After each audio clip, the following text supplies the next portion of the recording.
The slides will be available. They will be in a PDF format, so if you would like a copy, please post your email address into the chat room and we can pick that up and I can make sure you get them over the coming days. As Barbara said, any questions, please also leave them in the chat. We'll both be monitoring, we'll pull them up, and towards the end, if we get the opportunity, we'll take a couple. If we get the chance again, we'll take a couple of live questions. So engage, listen, we hope you get a lot from it. And I will speak to you towards the end. I'll hand over to Richard now to take us through the overview. Well, thanks very much, Marjorie, and thank you, Barbara, for that glowing endorsement. I think the job as our Global PR Director is safe. Thanks for being kind about the experience. They call these laughter lines, but really nothing's that funny. Welcome everyone to the first of 4 sessions in October about bidding and funding to grow your business. And welcome, of course, to today's first primer session, which will explain the bidding life cycle and the activities and skills that you'll require to put together a compelling bid or funding application. You should leave today with a good idea of what's involved, so you can decide whether bidding and funding is a suitable way for you to grow your business. Next week, session 2, we'll cover the search for opportunities and the information that you'll need to pull together to respond, so you know how to get started. And then in session 3, we'll cover what we call plain English writing skills, so that you're writing effective responses that evaluators can easily score highly and understand on first reading. And finally, session 4, the last session, will cover editing and reviewing your work, and then actually submitting the bid and what to do afterwards. And we'll also spend some time answering some of your questions about bidding and funding that we may not have covered during the other sessions. So yeah, before we get into it, a little bit more about ourselves very, very quickly. RTFQ stands for Read the Full Question. So we're RTFQ, that's Marjorie, who's an accredited practitioner with the Association of Proposal Management Professionals. That's our professional body. And I'm Richard Morland. I'm an English graduate from UCL, and I've been editing for quite a while, maybe 30 years now. We also use a handful of trusted associates who handle complex graphics and print production, and some of the front-end stuff where you're planning your bid strategy. You'll get to know more about us as the sessions progress. We've been, as I said, around for a while. These are the kind of sectors that we cover, which is a pretty broad range. And we've probably had our hands on about 400 proposal documents over the years. This is the scope of the kind of organizations we work with. You can see a couple of construction firms there, so Robert McAlpine, Lagan, Interserve, but also utilities, Suez, Equinix, fit-out companies, video production houses, software specialists, people like yourselves, SMEs and social enterprises, really the full range. And I know some of you are here for the funding and grants side of things. So funding-wise, things have, you probably know, exploded in the past few months since the COVID pandemic began. We've been pretty busy with lottery funding and COVID emergency grants and some of the Innovate UK smart grants. Anyway, enough about us. We're on LinkedIn if you want to go and have a look, and a little bit on social media if you're keen to know more. But for now, let me have just a quick swig of coffee. And let's get stuck into our primer. So as I said, today's a taster to give you some insight into bidding and funding topics that we're going to cover in sessions 2, 3, and 4. We'll work through the bidding life cycle. So first, I think we should look at why you'd want to bid or go for funding in the first place. And then once you've decided you want to do it, where to start looking for new opportunities and grants. We'll talk about what you can be doing to prepare before the bid documents are released.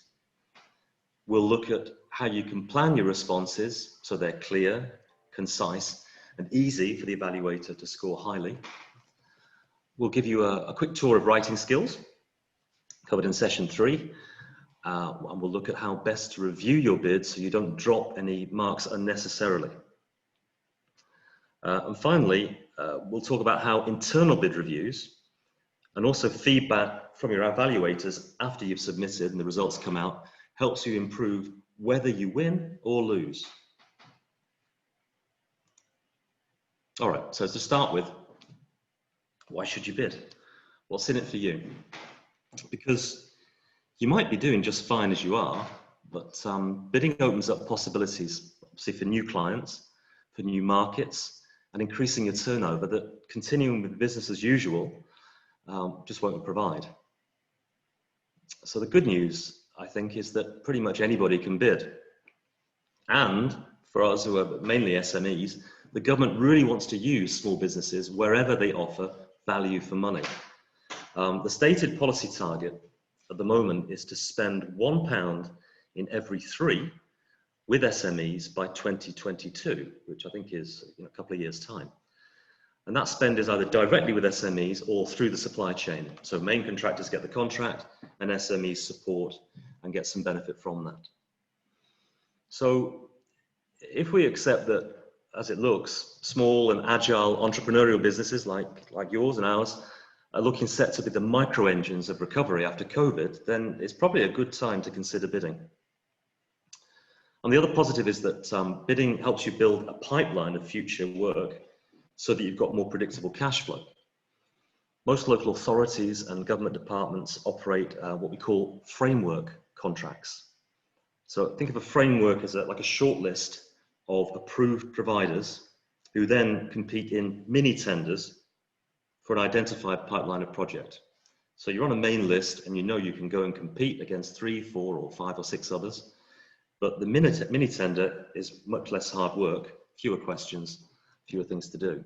So in the NHS, for example, there's say half a dozen or so main contractors, and they've been pre-approved for construction work for about the past 17 years. Now they recompete for their places on that framework every 4 years or so, but you can see that knowing that you've got construction work with hospitals, etc., for the next 4 or 5 years is a great place to be. Other benefits, of course, when you bid, you learn about yourself, about your business, about your competition, so you can benchmark your business. And government tender teams provide pretty constructive feedback, so you can read that and fix any shortcomings on this bid before you move on to the next one. Equally, you might be asking yourself, well, why should I apply for grants? Well, you could argue that grant money is free money. It's not like equity funding or loans where you've given some control away in return for the finance. Grants give you a pipeline, give you a pipeline as well, a little bit like bidding. So if you secure one pot and you spend it well and responsibly, then other funders will have confidence in you to give you some more money. You'll make the same deep dive into your business for a funding application as you would do for a bid. So the benchmarking benefits are pretty much the same. Funders' questions, by the way, tend to be pretty focused and penetrating. So whether you win or lose, if you're answering them, you'll really get to know what you and your project are all about. But a caution, even free money does come with some strings. So if you're applying for grant funding, your goals and projects, if you like, need to be aligned with what the funding body's all about. You may need to find yourself some match funding. So match funding is when the project is part funded by you. Project is part funded by them, but you still need to put your hand in your pocket to match whatever they give you, whether it's 50-50 or 60-40. You'll also be facing a lot of competition from rival businesses. For example, we've just done the Phoenix Fund. It was a competition for funding that's to support social enterprises that work among ethnic minority communities. They received 1,347 applications, which is pretty staggering. They reviewed 384 of them, and they selected just 30 of those to share a pot of £1.8 million.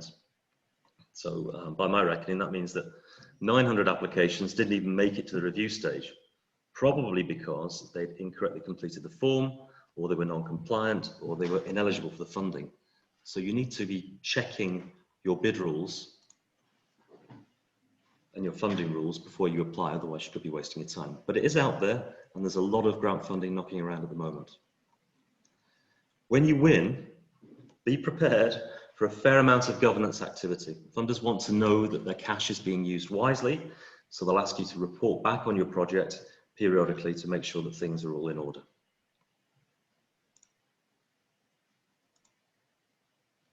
Okay, so hopefully I've slightly sold you on bidding and funding. So let's have a look at the summary of our session for next week, which looks at sourcing, bid and funding opportunities. All right, so I'm not sure how many of you've looked online for bid and funding opportunities before, but at first glance, the tenders opportunities landscape looks like a bewildering tangle of links and searches and portals. And it does put a lot of people off even considering the tendering route for business growth. It would be wonderful, wouldn't it, if somebody just put all the opportunities into one convenient place so that we could search once and find it all. Well, they have a little bit. You can make it easier by going to one of the big search aggregator sites, TED, gov.uk or uk.gov, sorry. Get that the right way around. And the Crown Commercial Service. These ones are free, and they allow you to search using keywords such as IT consultancy or facilities management or architect, say. You can search by the buyer's name, if you know it, the government department or the council. You can search by your location, which is usually regional, but sometimes it can go down to the level of individual towns and cities. You can also search by those standard classification codes, CPV codes, more about that later, and by the tender return date, so you know how long you've got to reply. This is TED, it's a page from TED. TED stands for Tenders Electronic Daily. It's a reasonable place to start looking. It publishes hundreds of thousands of calls for tenders every year, value about 500 billion euros each year. I mean, it's a staggering amount, really.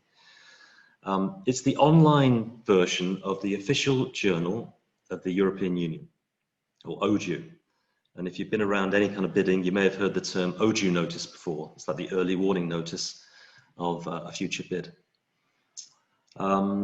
With the UK leaving the EU in a few months, things may change with this, but TED already lists opportunities in non-EU countries.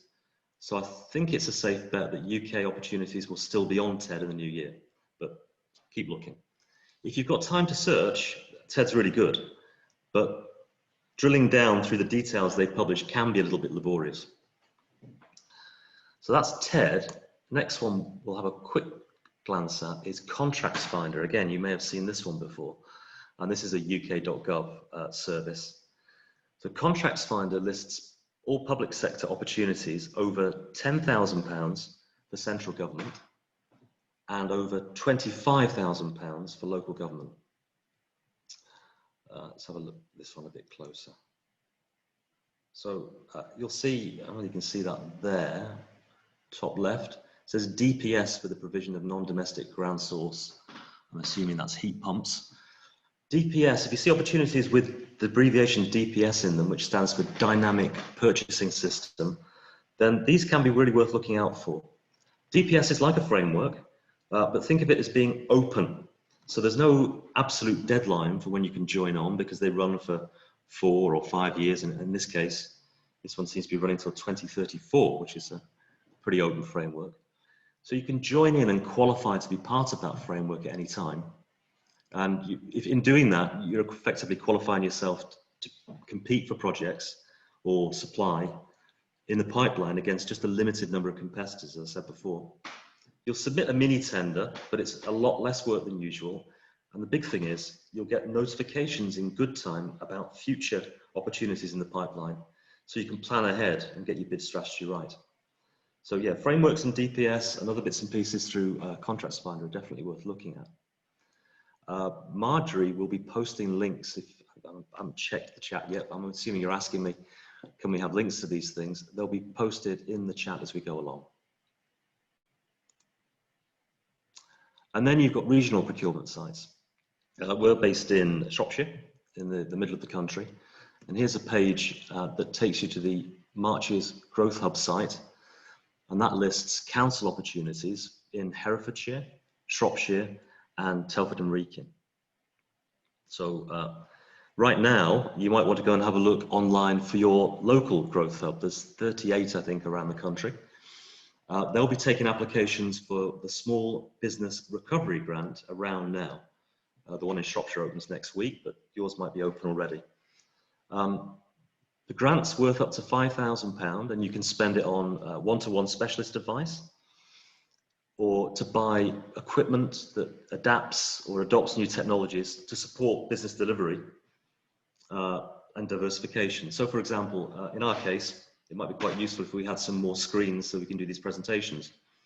We could then apply for the grant to get some presentation training and also to get some of these extra screens if it's helping us grow our business.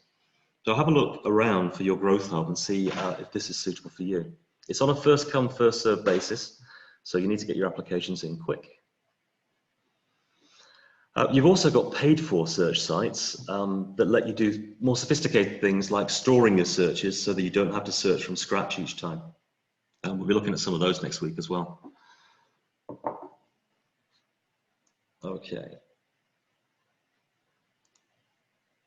For now, this search site is probably a good starting point because it's free, and it carries both tenders and funding opportunities. It's called Open Ops.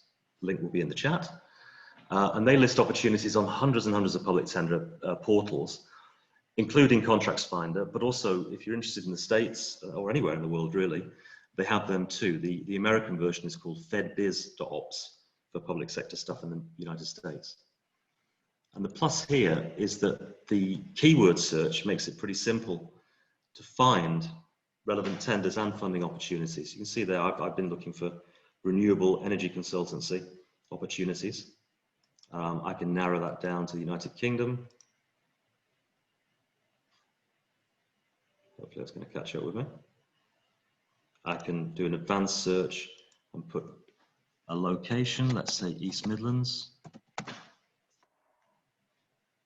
I'll narrow it down again. It's simple, it's free, it's pretty intuitive, and it's a good place to start on your searching. Now I've got to navigate myself back. Hang on. There we are. Good. Open Ops. Whichever route you go down in terms of your search, once you've read a synopsis about an opportunity, you'll generally be referred down to an opportunity portal. So that's a separate site again, where you'll download the actual tender documents and all the background information. So you'll see on this one that we've been looking on TED for opportunities in health and social care in the west of England. We found one that looks promising, so we're scanning through the details here. Let me just get my pointer going. We're scanning through the details. It's in Bristol, and we found the contact person, Alexandra Searle. We've got an email address, which is great, so we can make early contact with that person if we need to, if we've got any clarification questions, or just build ourselves a profile so that they know who we are. We've also found here address of the buyer profile, which is a link to an opportunity portal. In this case, it's Intend, which is the name of the portal site. And that, if you click on that link, will take you down to register for the opportunity and link you on to all the documents that you would need to research it. Again, more about this one next week. For those of you who are interested in grant funding, I know some of you are here, there's some sites you can start looking at now. Gov.uk has got its own dedicated page listing government sources of business finance and support. Again, that'll go in the link. We'll get into grant funding next week, but we won't get into details of loan funding, equity funding, and crowdfunding. That's a whole different subject. The one on the right here, Funding Central, gives you access to grant funding opportunities from local, national, and international funding sources. It's free for small organisations, I think under 100,000 turnover. But you'll also see all the various lottery funds and the specialist funds, the ones from small pots charitable foundations provide that target particular social needs or health issues or community needs. Again, Funding Central is great and it's free, but Open Ops lists both tenders and funding opportunities as well, so you can play between the two. Okay. So the second half of next week's session is about preparing to bid. So we've had a look at why we might bid, we've had a look at where we might look. We should take a little pause before we get too excited about diving in, just to consider whether we bid or not, or don't bid when we're presented with an opportunity. We've got to be honest and say that deciding to bid does require a chunk of your time. It does divert you a little bit away from the day job sometimes, because you've got to get to grips with searching and planning and writing and pricing to produce a good response. So do it by all means, but as you're doing it, ask yourself these three fundamental questions. Is it realistic for you to go for that bid? Have you got the resources right now to bid it? And in fact, are you eligible for the bid if it's a funding opportunity? Are there some requirements that you need to slightly fix? Maybe the turnover of your business doesn't quite match the profile of the opportunity. Or maybe you need to have a look around for the match funding to make sure that you can get the grant. The next one to ask yourself is, can we win it? Do you know your competition? Can you beat them? Have you got a stronger proposition? Does the client know who we are? How do we make them familiar with us? Because we all prefer to buy from people we know rather than complete unknowns. And the third question is, do we want to win it? I will see. There's no point bidding if you're not going to make a profit on the contract when you win it. So ask yourself, is this going to be good business for us? Ask also, how will winning affect the business? Will we have to take on extra staff? Do we have to get new equipment in? Are we too busy doing other things? And then on the flip side, can you afford not to bid it if it's a golden opportunity that sits right in front of you? Just that caution then, bidding's great when you win, but there is a lot to be said if you're looking around for bids, for looking at one and saying, actually, this is a no bid for us, and just withdrawing. You can do that at any stage of the process. If you find out the opportunity is not a good fit. And whatever work you've done before, it's not wasted, because obviously you can use it as the basis for your next proposal. So anyway, let's say we've decided to bid. We've got an opportunity out there and we're tracking it and we're going to go for it. Prepare early, and there are some easy wins to get you ahead even before the bid documents come out. For public sector tenders, there's usually what they call a supplier questionnaire, or SQ. It used to be called a PQQ in the old days, but it's an SQ now. And it has pretty much the same basic questions every time. So you could get hold of an SQ, which we'll supply you through the chat later, and prepare your answers in advance so that you don't have so much work to do later. It starts with basic information, company name, VAT number, company registration number. Then it gets into your company structure, something about your subcontractors if you're using them, and your business history. So they'll ask for 2 years accounts, or if you haven't got 2 years full accounts because you're a newish business, they'll accept management accounts or bank statements or some record of business performance. They'll want to know about your levels of insurance cover, for legal reasons. Maybe something on your health and safety record. And they'll ask about 3 previous contracts that they can follow up and take references on. There's other bits and pieces in there we'll look at next week. It looks pretty straightforward on paper, but you'd be surprised it takes a little bit of time and thought to get it done. So it's best completed before the bid process starts in earnest, as bid lead times can be pretty short these days, average sometimes between, 18 days to 30 working days. Anyway, we'll be posting an SQ, as I said in the chat, a bit later for you to look at. It's probably also a good idea to start pulling together bits and pieces like CVs, testimonials from clients, and case studies, and any graphics that describe how your company is structured or other things that you want to get across as early as you can, because they do take a while to fix up.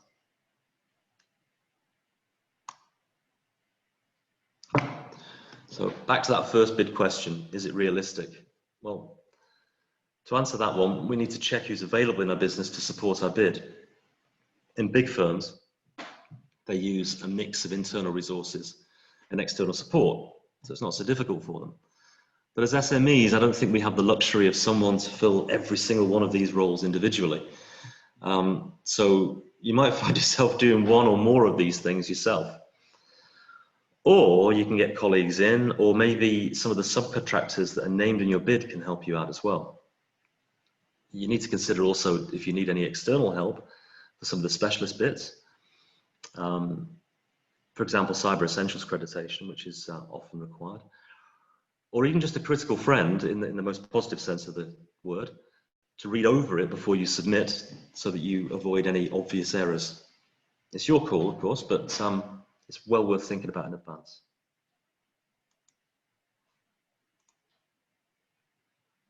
So you saw one of the roles there was bid coordinator, somebody who actually manages the workflow of the bid. With that bid coordinator hat on, when the documents land, you'll want to set up a tracker, or what we call a deliverables matrix, so you know who's responsible for dealing with each question and when they've agreed to deliver the draft by. Next week, we'll also talk about creating a requirements summary, usually just a one-pager that summarizes details like when you should submit your bid, how you upload it, and finer points like the typeface you have to use. It's usually Arial 11 point or 12 point. How many words you're allowed for each answer. And these details can be spread around the bid documents quite often. So it's really useful to capture them in a single page or two. So your team's got them to hand, so it's easy for them to digest. They're not searching around everywhere. And more importantly, you don't end up having to explain it over and over and over again, which typeface they've got to use or what the word counts are. As you prepare to bid as well, you'll want to put a kick-off meeting in the diary to launch the bid process formally and get everyone up to speed. So, decided to go for a bid or a grant. Your first real job is to get stuck into reading the documentation, the instructions, and the questions through really carefully. Do invest the time and effort to read it carefully. Don't rush to dive in and write until you really understand what they need to see. The APMP, the professional body that I mentioned before, they say that you should spend at least 30% of your time planning before you get into the writing and the reviewing. So once you've read it all once, I suggest you read it all again slowly, maybe with a highlighter pen or a marker, and pick out anything that you're uncertain about. If something's not clear in the rules or the questions, don't be afraid to contact the funder or the buyer through the portal and ask for clarifications. There's a formal clarification process. You can ask a question, they have to come back to you and explain exactly what they mean. So, after all that consideration and reading, etc., we dive in. Excuse me, we need to think about what they're going to ask us about. Well, the good news is the same core topics come up time and time again. They'll always ask you about your team. They need reassurances that they're buying into the right people. They'll want to know that you've got quality processes for delivering what you're promising to do. So ISO 9000, those kind of things, or just a good sensible process for doing it. Obviously, they'll want to know about your costs, not just the lowest cost, but does your offer represent value for money? Remember we said about SMEs and the government and value for money. They'll want to know how you do what you do. And if you've got a smart methodology or lean ways of working or something agile going on, then you need to explain that in your bid. They'll want a timeline or a program with some key dates and a bit of logic and realism in there as well. They'll want to know about your supply chain, particularly now, where it's absolutely critical that your supply chain is resilient and not prone to business failure, because they want to know that you can continue doing the job. And there'll be a lot of other risks to consider as well. And I think your culture, your business culture is important, at the very least, because what you do beyond the job itself will impact on the social value that you're adding. Social value has become a pretty big thing since the Social Value Act. That's the added value beyond the contract, like jobs, training, or other community benefits. They may also ask you about how you deal with absence or illness and what happens if the project manager or director moves on. And of course, right now, with the risk of local and national lockdowns, you might have to describe how you're going to deliver your services in a different way if the worst comes to pass. They'll ask you about your management structure and levels of authority to spend money and do various things. Some will want to know about your collaborative skills. Can you work in partnership with the client or your competitors on a framework to serve the contract? They will want to see something on health and safety, regardless of the size of your organization, really. So if you've got an up-to-date policy or guidelines on how you communicate safe working practices to your team, that's something you want to get down now. They could well ask you about your contribution to low carbon, waste reduction, or what else you're doing, simple things, even for small businesses to help save the planet.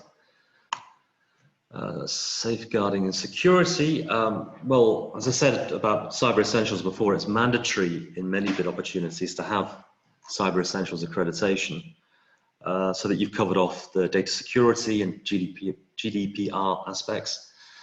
And if you're working with vulnerable people, then they will want to see a safeguarding policy. And as we alighted on before, public sector opportunities will now allocate at least 10% of the marks in the bid to social value. So you can be considering in advance now how you can add value by creating new jobs or offering training or apprenticeships, maybe through the new Kickstart scheme. Maybe on a basic level, you might be asking employees to give up a day of their time on leave to do some work on a local charity project, for example. This is all stuff you can do in a plan in advance before you start writing the words. So quite neatly, that brings us on to the words, which is our third session.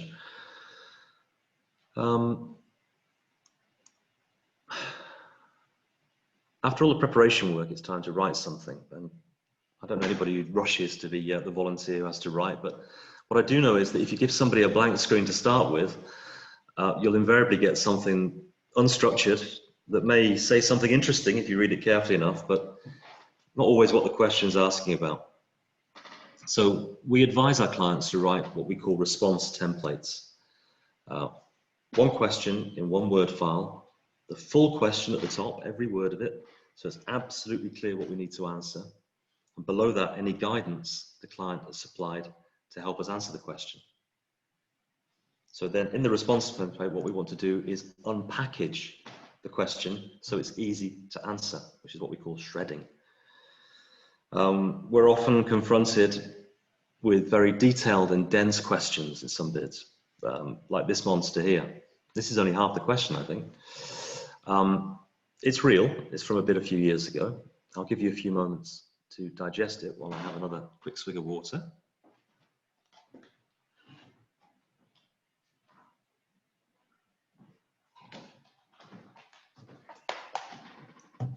So you can see it's pretty tough work to get under the skin of that because there's so much going on. What we need to do is break the question down into a set of headings so we can show the evaluator we're covering every point they want to see and that we've got a chance to write in response to all those points. So we shred the question to create one heading for each main requirement. As you can see, to do that, I've started by highlighting the keywords I think are in the question. It's a slightly subjective exercise, but this is what we did on this one. But as you can see, now we can see the constituent requirements for the question broken down. And then we can arrange them into a sequence of headings that shows we've answered every point. Notice in here somewhere that it says including but not limited to. So when we actually go into our question, we could add more headings if we had more to say, but there is now a structured set of headings that breaks down that monster of a question into something we can answer in a disciplined way. So let me take you back to the question and then take you back to the shredded headings. So you see, it's much easier to start writing if you're providing structured content under headings. And of course, it's much easier for the evaluator to mark when they can just go through and say, yep, tick, tick, tick, tick, tick, they've covered all these things off. More about that in week 3, when we'll get into shredding and structuring your answers. So, content. Now we've made some heading structures for our compliant responses, we can dive a bit deeper into our content. And traditionally what we do for that is we get people who are the content providers together in an answer planning workshop. And the old way of working was to get everybody who was involved in the bid all into a big conference room with some sandwiches and drinks and things coming in all day, and they'd talk about everything around the bid. It would all go up into the air and nothing would get done. I think the smarter use of everybody's time is to have small, focused, maybe 45 minutes or so answer planning sessions, when you break out into small groups of people who are responsible for one question or a group of questions, so they can absolutely focus on the content. And the outputs for these, what we call mini sessions, will be the guidance that each content writer needs to write their draft. So you should, from the session, know what the client's needs really are, what their concerns are, what their opportunities are. You should know what actions you're going to describe that you're going to take to respond to their needs. You should be able to describe the benefits to the client of your solution or product, and think about the evidence that you're going to put in your bid to show that you've done this successfully before. And one of our RCFQ mantras is need, action, benefit, evidence. If you follow that cycle when you're writing, then you'll start to give a full package in your answers of what the evaluator wants to see. And of course, as we noted there, you might want to start planning for any graphics or other support that you need for each response. Now, if you're used to talking about these things in terms of value propositions, there's another way to look at need, action, benefit, evidence. So what you're doing in your writing is positioning your offer as valuable by highlighting the benefits which create a want or a need for what you're offering. You're differentiating your offer by proving that what you're proposing can't be matched elsewhere. And then you substantiate your offer by referring to your evidence. So that could be evidence of previous performance, metrics, KPIs, etc. It could be testimonials from other satisfied clients. It could be the CVs that you put in, the quality of your people. And of course, case studies that show that you've done it before. And all that builds trust and belief in the client. Obviously, there's a cost element to it as well. But it's true to say that a truly great value proposition is a statement that paints a clear picture describing this need, action, benefit, and evidence of what you've got to offer for your prospective clients. Okay, so back to writing. Writing style is an interesting topic. A lot of people in our bid writing profession talk about writing clearly or being communicative and about plain English. But what is plain English really? Is it what we learned at school or university or when we did our postdoctoral thesis? I kind of doubt it somehow, but let's ask the experts. This is the Plain English campaign. They've been going for about 30 or 40 years. They're very much into taking out all the pomp and gobbledygook out of official documents, and they've helped many government departments with their documents and reports. You may have noticed that gov.uk, if you go online, is a lot more readable and friendly than previous government communications. I think that's got something to do with their input. Anyway, Plain English campaign have their own definition of plain English, which I think is rather good. They say, we define plain English as writing that the intended audience can read, understand, and act on the first time they read it. Plain English takes into account design and layout, as well as language. That's something for us to ponder for a minute, particularly about the intended audience and understanding it and acting on it the first time they read it. We went to a conference in the States, and it's suggested that federal evaluators spend 7 minutes or so on each bid. And if they're intrigued and interested, they might dive a little bit deeper. So they've really got to act on what they see the first time. They're not going to go back and read it twice. So we'll look at strategies for composing sentences and paragraphs in plain English in session 3.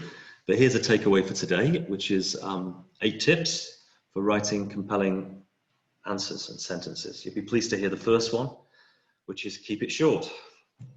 Not so long ago, public sector tendering used to involve pages and pages of text and lots of paper being printed and bound up and sent off in vans. Thankfully now it's very likely that you'll be restricted to word counts, 300, 400, 500 words, or page limits, 1, 2, 3, 5 pages tops for each answer. Now, that's good, but actually, as Mark Twain here points out, sometimes it's harder to write something concise than it is to write something comprehensive and long-winded. If you want some good examples of keeping it short, then have a look at The Economist. I would say that because I worked for them for a while back in the 90s. But it's a great style guide. And their articles are actually free online, or some of them are, since COVID started. Obviously, they're talking about some pretty big topics, but they break up their paragraphs into short, direct sentences. And the key thing is, there's just one main idea for the reader to think about in every sentence. Nothing long, overwritten or convoluted about what you can see there.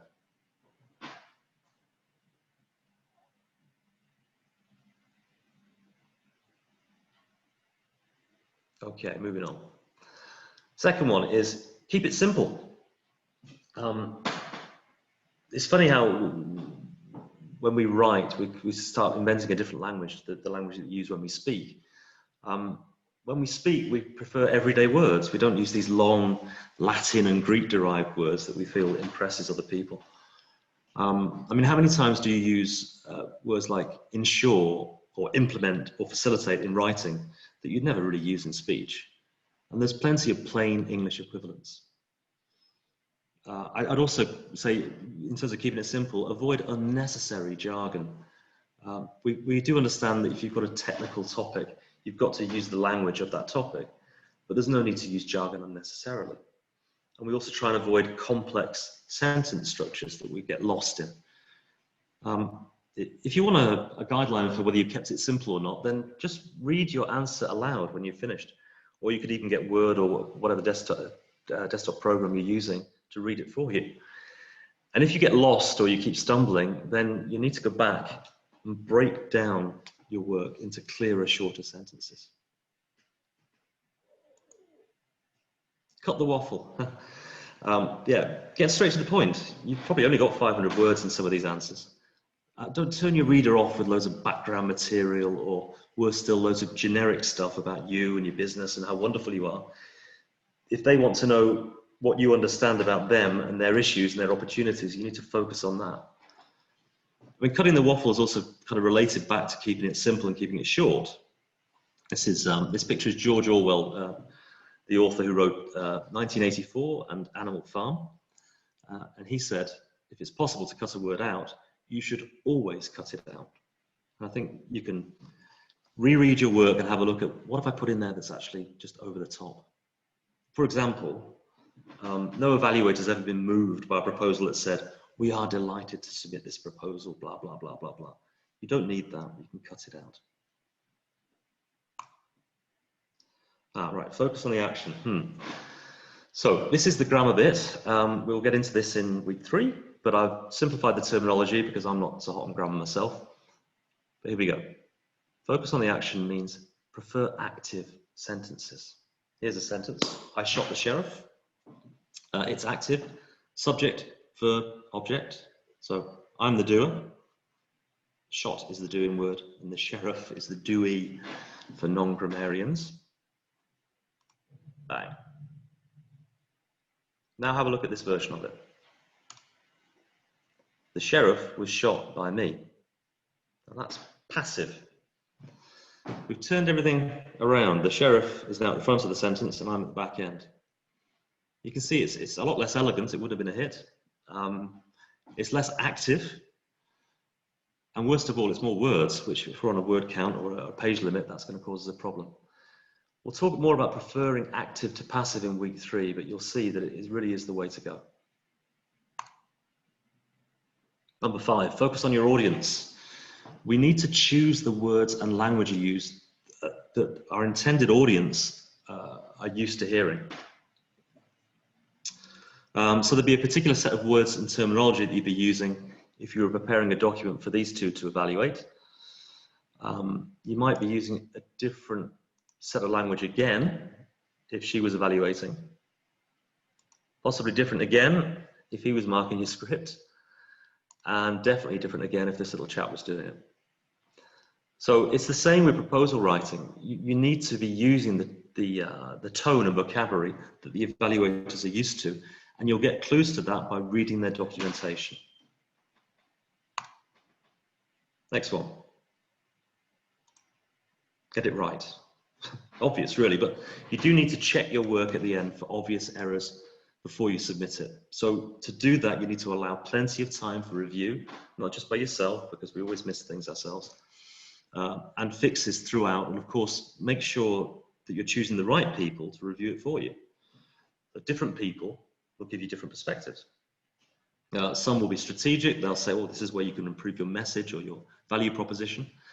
Others will notice where you're non-compliant with the bid requirements, or maybe where the numbers don't quite add up. And others, again, might be red-hot proofreaders, which is a useful thing to have. But you do need a mix of reviewers to get it right. Okay, yeah, make it look good. Well, if you put all that writing effort in, you want to make it look good on the page and make a strong impression if the rules allow you to. An example. Now, here's the first draft, first page, I think, the first draft of a friend's unpublished novel. And it doesn't look so good to me. Have a stare at that for a second and have a think about why is that so hard to read?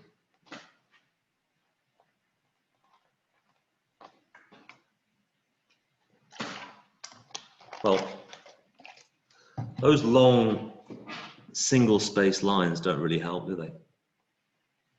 It's pretty hard work to track across there. And using this full justification, see how it's all lined up on both sides? If you look closely, it makes for very uneven spaces in between the words. And the eye finds that pretty hard to deal with. And then, above all, there's no space or anything to break up this big barrage of text. So you don't have any pause for reflection or to consider. It does seem to go on forever. How about this one? You can see this one looks a lot easier to digest. It's in newspaper column style, these shorter columns with just 8 or 9 words. So the eye finds that a bit easier to track.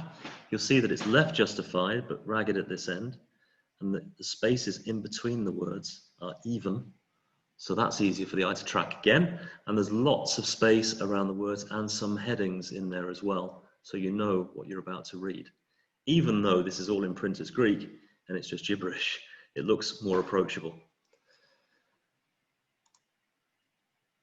It's the same with graphics and photographs and bits and pieces. And I know that in funding applications, there's little opportunity for graphics and images, but in other bids, you can put them in. And if you do them well, they will add enormous value to proposals.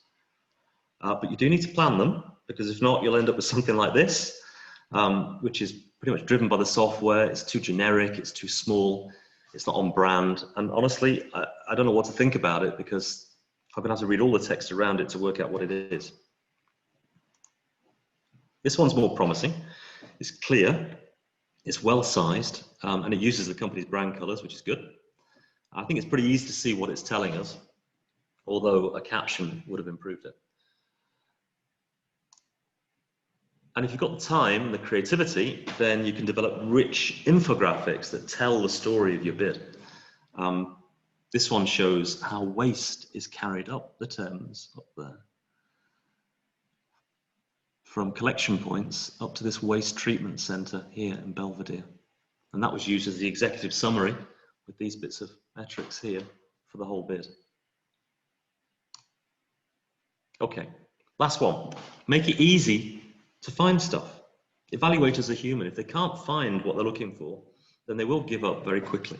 and your bid ends up in the bin, and all that hard work's gone to waste. So when you can, within the rules, use tables of contents, use headings as signposts to show where you've answered each part of the question, like we looked at earlier. Use hyperlinks and bookmarks in electronic documents if you're allowed to do so by the bid.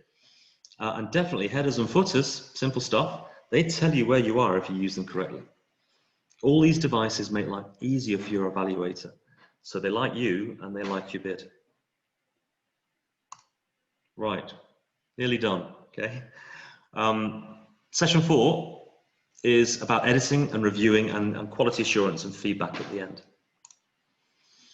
So we talked about reviewing a lot this morning. If you're given the job of reviewing, you need to make the time and space to do it properly. So maybe not in front of the TV or on the train, because it does require your concentration. Our colleague here is definitely in the wrong place to be doing a bid review. You need to agree who'll review up front and keep to your deadlines so that they're still available when you need them to do a thorough job. And please don't just skim read somebody's question and say, yeah, looks all right. Do your colleague the favor of reading the questions and the guidance documents as well, so that you understand the context in which they're writing. It's not just a proofreading exercise. Have you ever been on the receiving end of something like this? I have. It's not very nice. It wasn't as polite as this, to be honest. It is very demotivating, and it's quite confrontational, some of this, and very unprofessional if you're going to just hand a markup like this. There's no point being negative or nitpicking, because these negative comments in the margin actually don't take us any further forward, do they? So if you do sincerely know better, then why not use the review and comment tools in Word to suggest alternative wording or a structure or whatever you want in this. It's a truism. You know, critique does make you better, but it needs to be the right kind of critique. And it needs to be the right kind of handwriting as well if you're going to do it on paper. Working on paper instead of on screen can be a major, major problem. I know we all joke about bad handwriting, but in this case here, it actually cost a life.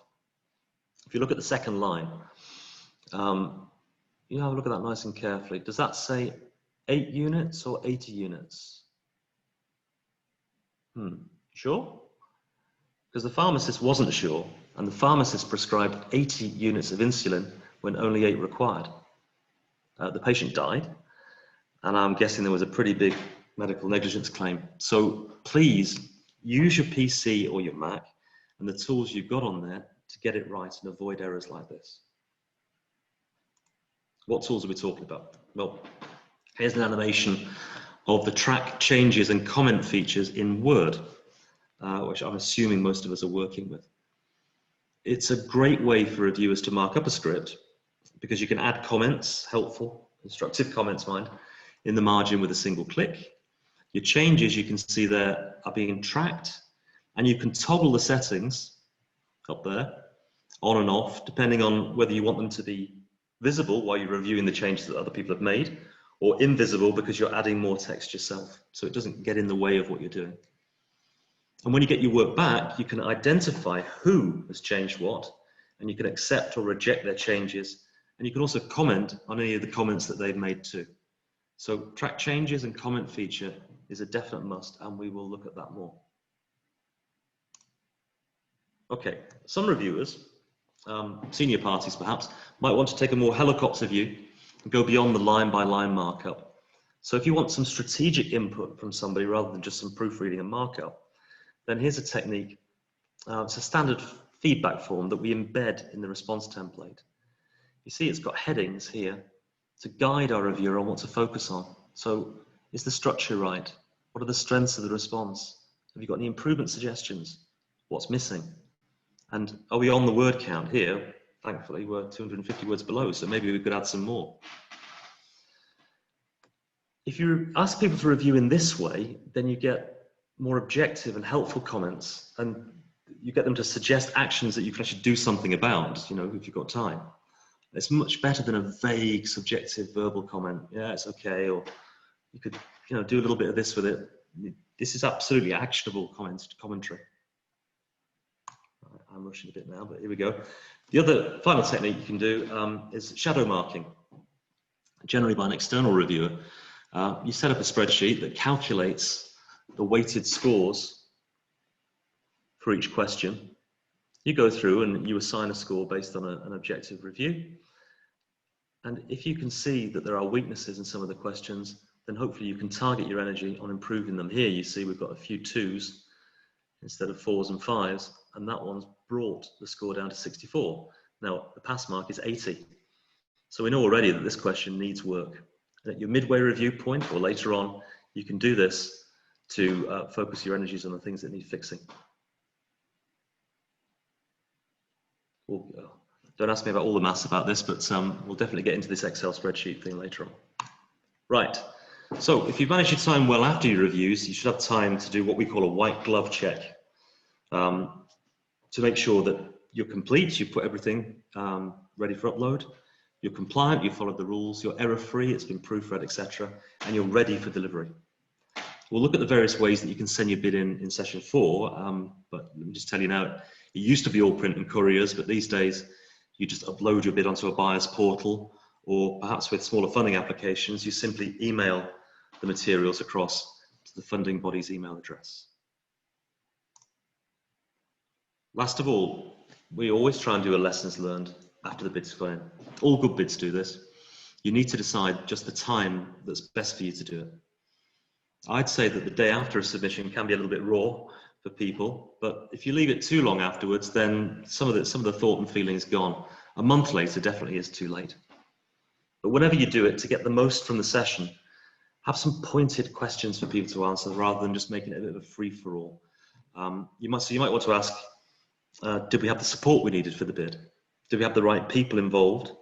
Was the proposal consistent? Did we cover all the requirements? What would we do? How we organize ourselves differently next time? And of course, when you get the result back, you want to be asking yourselves, did we know enough about the project? Was our win strategy correct? And did we get the price right? All this feeds into next time. And the holy grail, if you like, is get an external review from the evaluators. At the very least, you need to request your scoring and any commentary that the evaluators have made. And if you get the chance of a face-to-face with them or a Zoom call, then definitely take it, because it's your chance to ask them whether your bid was easy to evaluate, navigate, and read. You can find out if they understood your offer properly. Did you understand them properly? Did you provide sufficient detail? You can ask them to rate the interaction during the bid process. And big question, what could we do to improve next time? And do ask this one whether you win or lose. Whew, right, so that's a taster in about an hour of what's involved in bidding and funding, and what we'll be looking at in detail in the next 3 sessions. I do hope this was useful and it hasn't frightened you off bidding or making funding applications. If you want to get started on your work winning journey before next week, then I suggest you could do 1 or 2 things. So future bidders could begin completing the standard supplier questionnaire that's used for public sector tenders. Marjorie, I think, has now uploaded it to the chat, but it's easily found online as well. Thank you. And those people who want to look at funding applications can register with Funding Central. It's free for companies with a turnover of less than 100,000. Or you could go to OpenOps, which is also free for everyone, and start practicing your search for opportunities. So, thanks again. We've been capturing your questions during the session, and Marjorie's picked out a few. I have, yes. There were 2. So, let me just get to the right place for these. So, Godwin, you asked about, you're currently supplying CHC home care in Lancashire, but you want to supply NHS hospitals. That's right. I would suggest my go-to opportunity search is always firstly Contracts Finder. I'm used to it. You can put in your keywords, your area, what you're prepared to go up to, and it throws up all the opportunities. Also, OpenOps is another good one as well. Again, it's not that they're going to be different, they're just easier to work with. So have a go at those. if you've got any problems, you've got our contact details, just drop us an email and we'll talk you through it and go through that with you. The second comment was from Yemi.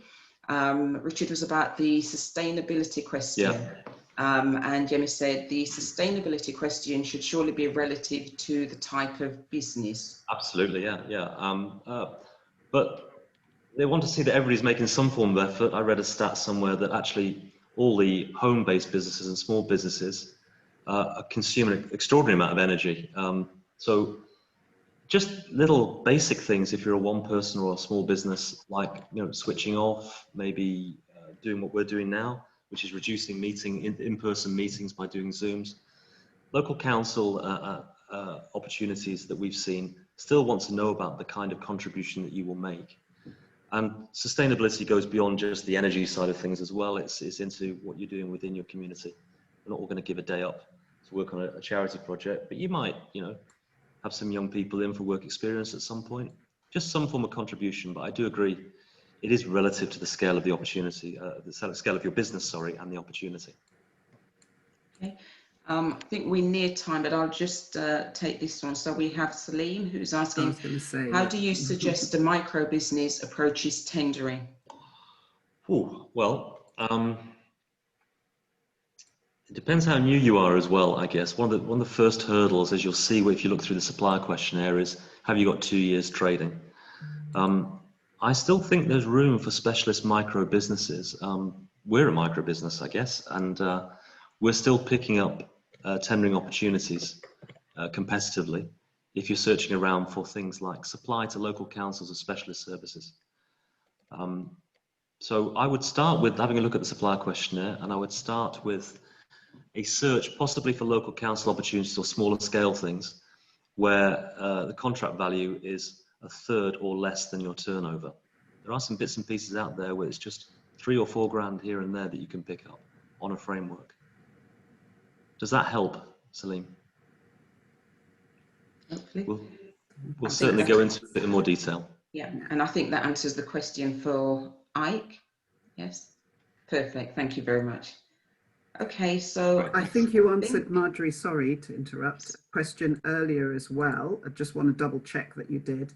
And the question was about if you can give any information about how to find your local growth hub. I think you might have answered that. Yes, I posted a link. So when I send out the emails with all of the attachments and links, I'll also include that as well. And I'll also add in the SQ.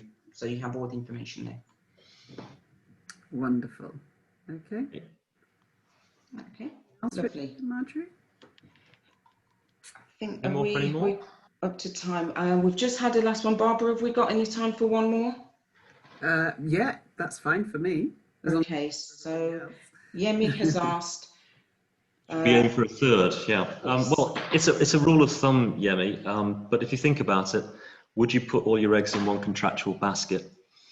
And from the buyer's point of view, they're thinking, well, hang on, that small business is taking some risk then if they're dependent upon us for, you know, a third or a half of their income. So I just as a bit of a safety rule of thumb, you don't want to be totally dependent upon one contract. And they don't want to see that of you because they regard it as risk. Yeah. Okay, great. So, hopefully that helps. Well, there's a lot of people just saying thank you, that everything was very concise, it was very helpful, very clear. There were some even awesomes in there. So Richard and Marjorie, I think for that primer, there was so much just in a primer. Gosh, when we start really getting into it next week, it's going to be even more fascinating. So can I just say thank you on behalf of everybody for that first introduction. I think there's a lot to take away from that already. And we will see everybody next week. As I mentioned, could you please be here 5 minutes early so that we can start bang on time and get as much out of the workshop as we possibly can. Great to see you all, and I will see you all very soon. And Richard and Marjorie, if you stay on, we can just have a quick catch up. Bye, Ike. Good to see you. Bye, Godwin. Good to see you. Thank you. Thanks, everyone. Bye all. Bye, Thanks Dave. again, everyone. Great fun. Bye. Dave, Godwin, you're just growing your empire.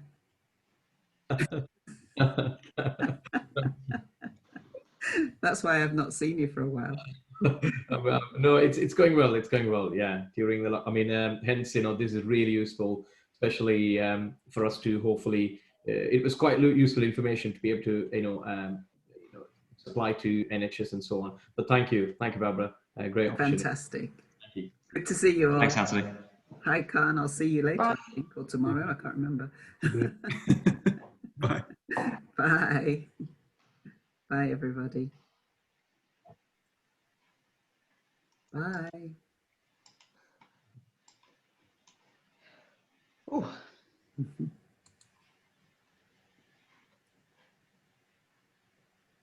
Okay. Sharrock's still with us, I think. Yeah, we've still got a couple of people with us. And Anthony's still here. Debrief and planning for next week. Don't need to be on that, guys. Yeah, no Leave sneak if I leave previews.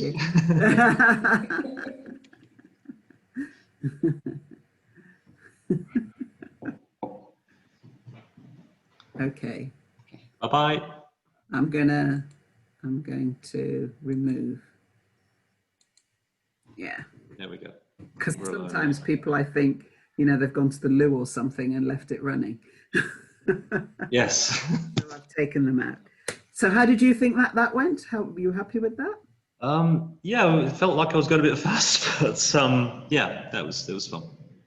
No, I thought the pace was perfect. my fingers were tapping away as asking questions, as I just think if I can answer them there and then and get copies of the chat. Yeah.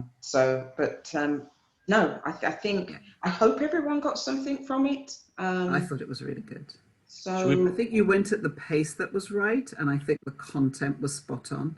perfect, thank you. I think it felt like it did for me. It left people wanting the more in-depth stuff that you're going to come along with next time. So, I don't know what they were thinking if they weren't clear that that's what you were doing. Yeah. But I thought that came across very clearly, and Good.